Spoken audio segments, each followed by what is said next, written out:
Now that we've taken a look at what you've come up with by way of your native plant research, I thought that I would give you a glimpse at another project that we've done in our yard. As mentioned in the previous presentation, we have a rain garden in the back of our lot. This is an area that gets a significant amount of runoff when it rains heavily. Looking at the overall site plan again, I should mention that nearly everything east of our house is a shallow ravine. It may not look this way, but it is uphill out of our backyard in nearly every direction except west, which leads to a soggy meadow across the main road in front of our house. Up until about 2012, our backyard was perpetually underwater several times a year, with runoff sometimes standing 6 to 8 inches deep. We had a lawn service that mowed our backyard, and they often couldn't get onto our yard or would tear it up with their mowers trying to cut our grass.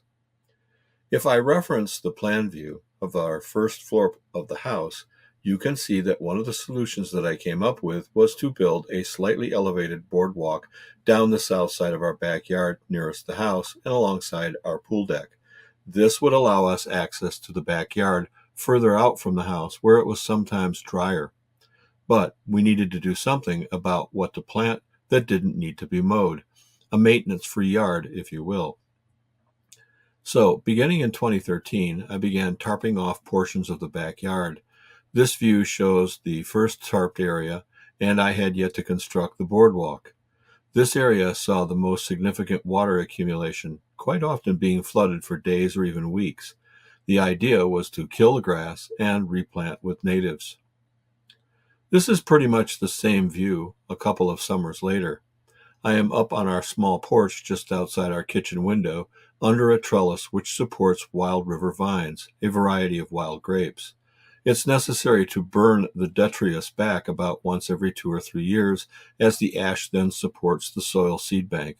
This was a year after such a burn. Another view of the first tarped area. Originally near the split rail fence were several raised terraces, which my girlfriend used to use to grow more decorative non-native plants. They were mostly annuals, and so there was little risk of them coming back once we made the transition. Also, along the split rail I planted some silky dogwood, a native that tends to love wet feet. Here they are nothing more than twigs shoved into the mud. Almost the same view, but about 2 or 3 years into the transition, the boardwalk used to end about where you see our dog rounding the corner. I did another turn and extended the boardwalk to the south. The native plants in the bed beyond the original boardwalk are several years old, while the open patch directly in front of the camera represents another planted bed which we had just begun that spring. You can see green shoots here and there. Note the size of the dogwoods along the fence. You can no longer see out past the fence and into the street. This view dates from about 2005, just after I had moved in with my girlfriend. The first job that I did for her was to fence off the backyard with a split rail fence so that her two original dogs had access to the backyard without leashes. This is in the summer when it's still possible to mow the lawn. This was about as close as I could come to that same view. Perhaps a bit closer to the house than the original, and certainly nowhere near as close to the split rail fence, as you cannot get to it any longer due to the thick growth of dogwoods, which you can see hanging over my camera here. If you look closely, you can see a bit of red in the foreground of this image. That would be one of the rare red flowers of a native plant, a cardinal flower. Most natives are either yellow, yellow-green, blue, or white. The odd coloration of the red appears to be somewhat more elusive. Here's another view of the tarped area from around 2014. I used some leftover tarp that we used each winter to close off our pool. In the spring, I must cut it off the deck, and what is left over is used to tarp and kill turf grass, a bit more of the lawn at a time. Pretty much that same view several years later. If you shuffle back and forth the previous image and this one, you can see the old black walnut stump with the flower pot on it changes, but everything else is pretty much in the same location. This was about the time that I extended the boardwalk to the south. Note that the decorative cedars lining the edge of the pool privacy wall, they are all dying as a result of the wild grapevines choking them out. This is leading me to extend the trellis down the full length of the pool wall. The vines act as a natural privacy fence in their own right, and the strange concoction that you see in the foreground of this image is what we call a water tower, which allows me to get water sprinklers above the height of the natives when they reach maturation. Another view down the boardwalk. This was sometime in the past 2 seasons when I had done a controlled burn of the rain garden in the spring. You can tell because there's hardly any old dead stuff showing. It is necessary to do this every so often. Native Americans used to set fires to vast sections of the Great Plains in the years before whites came on the scene. In some instances, the native plants would grow so tall that hunters would have to literally stand on the backs of their ponies in order to see above the plants. They would come back that thick every time they got burned. Here's another shot from nearly that same vantage point a bit later that same summer. Notice how thick that it's become.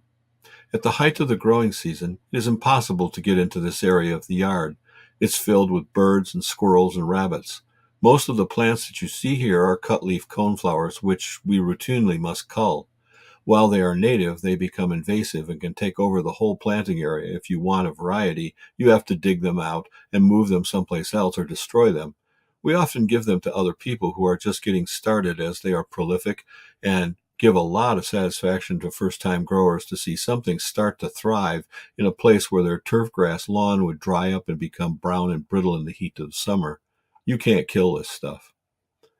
I may be repeating this image here, but I think it is from a slightly different angle. It's from the small porch outside of our kitchen window looking towards the old terraces, which are still down under all that stuff.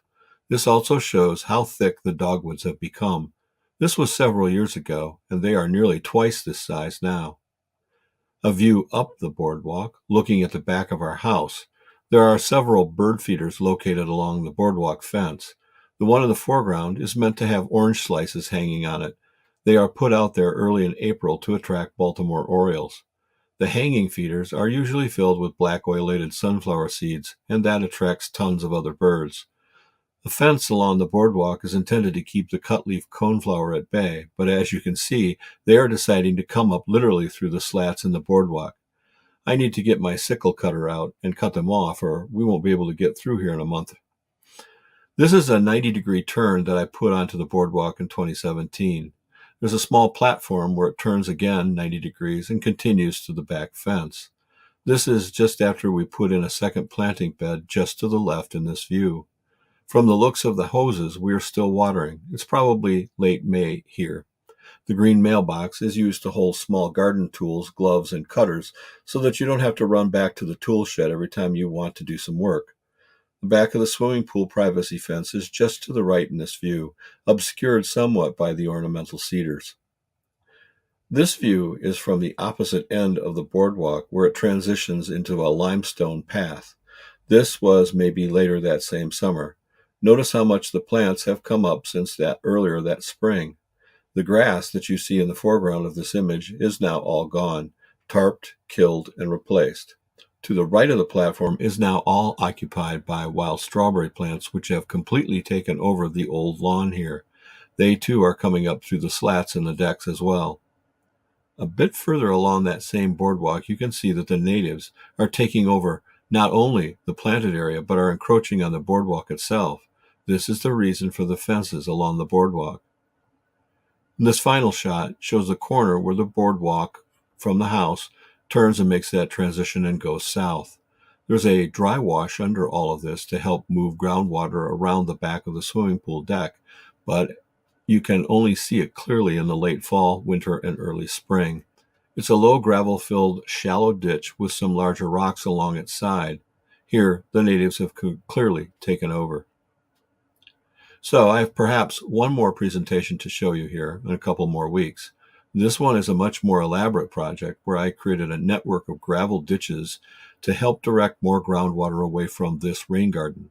The early spring of 2019 was exceedingly wet, and we needed to move more water away from our septic drain field, which is just beyond the split rail fence in many of these shots. But that's another whole presentation. More on that later.